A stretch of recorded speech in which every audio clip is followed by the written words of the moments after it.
ভাটপাড়ায় খুনের ঘটনায় যখন তৃণমূল বিজেপি একে অপরের বিরুদ্ধে অভিযোগ তুলছে, পাল্টা অভিযোগ করছে, তখন নিহতের পরিবার তৃণমূলেরই গোষ্ঠীদ্বন্দ্ব দেখছে। মৃত অশোক সাউয়ের ভাই প্রদীপ কুমার সাউ দাবি করেছেন অভিযুক্তরা তৃণমূল কর্মী। তিনি অভিযুক্তদের এক এক করে নামও বলেছেন। প্রদীপ কুমার সাউয়ের অভিযোগ, বেআইনি কাজকর্মে বাধা দেওয়াতেই তার দাদাকে খুন করা হয়েছে। এলাকার তৃণমূল নেতা সব জানে বলেও অভিযোগ করেছেন প্রদীপ সাউ। নাম না করে তৃণমূল বিধায়ককে নিশানা করেছেন তিনি। এর আগেও অশোক সাউয়ের ওপর হামলা হয়েছিল বলে অভিযোগ। আরো বলেছেন पुलिस सब जेनेও কোনো পদক্ষেপ করে না। ना ना बीजेपी या टीएमसी का बात नहीं है। अच्छा। यहाँ जो आदमी बोला था गुंडा राज शेष करेंगे, वो शेष কোথায় হলো গুন্ডা রাজ? এই আমি বলছি, যিনি বলেছিলেন গুন্ডা রাজ শেষ করব, উনার দলের লোককে মার্ডার হয়ে যাচ্ছে, তো অন্য পাবলিককে কি হবে? ওইখানে পাবলিসিটি হয়েছিল, ওই তো বড় মাস্তান, এখানে খাতা খুলুন তো, পাবলিসিটি ছট পূজার সময় হয়েছিল, আর বলছিল তোর ভাই তো ওইখানে সিগারেটরি, তো ওকে মারবো, আজকে শেষ করে দিল।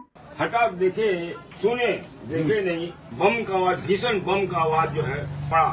उसके बाद समझे कोई फायर बस, कोई बच्चा उच्चा था, सेकंड बम गिरा। उसके बाद जब देखे कि सब हमारे जो संगी साथी रहा वो सब नीचे कर लिया हठात।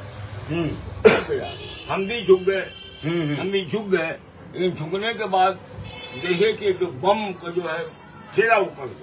এদিকে নৈহাটিতে ভোটের মধ্যে ভাটপাড়ায় তৃণমূল নেতার খুনের ঘটনায় অ্যাকশন টেকেন রিপোর্ট তলব করেছে নির্বাচন কমিশন। নৈহাটিতে ভোট গ্রহণের মধ্যেই লাগোয়া ভাটপাড়ায় তৃণমূলের প্রাক্তন ওয়ার্ড সভাপতি অশোক সাউকে গুলি করে খুন করা হয়। এই ঘটনায় জেলা শাসকের থেকে রিপোর্ট চেয়ে পাঠিয়েছে নির্বাচন কমিশন। একই সঙ্গে মাদারিহাটে বিজেপি প্রার্থীর গাড়ি ভাঙচুরের ঘটনারও রিপোর্ট তলব করেছে নির্বাচন কমিশন। যদিও বিজেপি কর্মীদের ঘরবন্দি করে রাখা এবং সিতাইয়ে ইভিএম এর টেপ লাগিয়ে দেওয়ার অভিযোগ খারিজ করেছে নির্বাচন কমিশন। এরই মধ্যে রাজ্যে 6 কেন্দ্রের উপনির্বাচনের পরিস্থিতি জানতে সিইও কে ফোন করেছেন মুখ্য নির্বাচন কমিশনার রাজীব কুমার।